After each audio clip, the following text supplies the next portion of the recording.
Okay, next we introduce the real independent sources. First, let's discuss the real independent voltage source. This is the circuit model of a real independent voltage source as we introduced in lecture 1. After the discussion of KCL and KVL, let's review it again. You can get a more profound understanding. We know the port voltage and the current are with non-associated reference directions. What equation can we get? The current of all elements is I. The voltage drop from here to here is equal to the voltage drop from here to here. We can write U equals US minus RS times I only. This is the only UI relationship of the port we can get. We draw it. First of all, U equals US when I equals 0. Secondly, I equals US over RS when U equals 0. So it is a straight line in UI plane. We observe the straight line and compare it with our intuitive idea for the independent voltage sources. In lecture 12, we have discussed that the smaller RS, the real voltage source, is more like an ideal voltage source, and its ability of providing voltage is stronger. As you see, the smaller RS, this point is more to the right. That is to say, the line tends to be a horizontal line increasingly.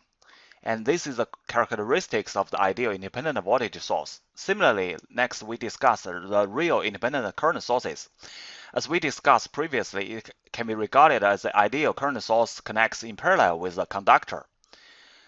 So we can write its UI features under the condition that the port voltage and current are with non-associated reference directions. Obviously, according to KVL, the voltage of all components are U. We can write KCL equations only on this note, that is, I equals IS minus JS times U. We can draw its characteristic U curve in UI plane. I equals IS when U equals 0, and U equals IS over GS when I equals 0. It is a straight line passed through these 2 points. Similarly, next we discuss the role of GS. In lecture 12, we have introduced that the smaller GS or the larger corresponding RS is, the stronger ability of providing current the source has. So for this figure, the smaller GS means that this point is upward increasingly and the line is approximating to a vertical line. This is the ideal current independent source. Well, after getting these 2 conclusions, let's talk about the equivalent transform of real independent sources. This discussion is very important. This is a real independent voltage source and its characteristic curve in UI plane we just discussed. And this is a real independent current source and its characteristic curve in UI plane. Now we can answer the question at the beginning of this lecture.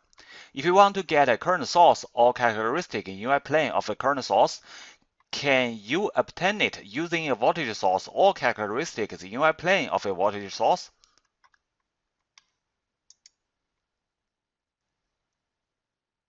Of course we can.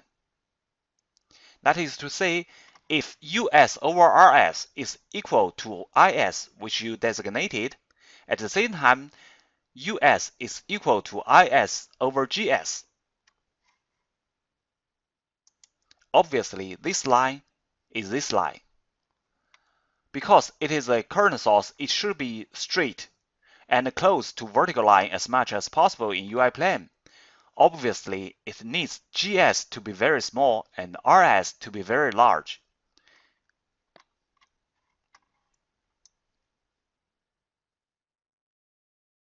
In order to achieve the same IS, the corresponding US needs to be very large too.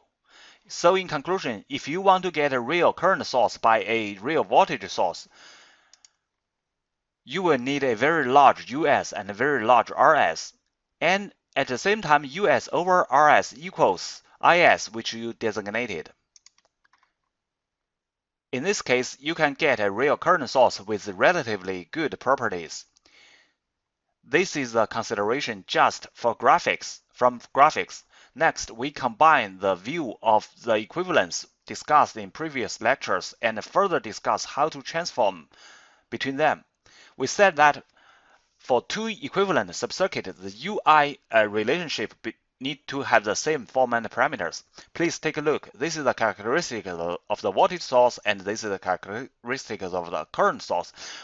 They do not have the same form and parameters. We convert them so that they have the same form and parameters. We can see from this equation that I equals US over RS minus U over RS. The two equations need to be equivalent. It should be US over RS equals IS, and I over RS equals GS, obviously. Similarly, we can also rewrite it as U equals IS over GS minus I over GS. Comparing these two equations, we have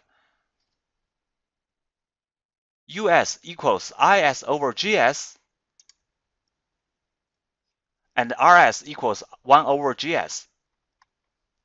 To summarize, we have the conclusion that if these two circuits want to be equivalent, it should be RS equals 1 over GS and US equals RS times IS. These are the core conditions for the equivalent transformation between the real independent voltage source and the real independent current source. After getting these two equations, we will take a look. If you have a real voltage source, what is the corresponding equivalent real current source? Do you remember the two equations we obtained just now? U equals IS times RS and GS equals 1 over RS. Applying this equation, we can draw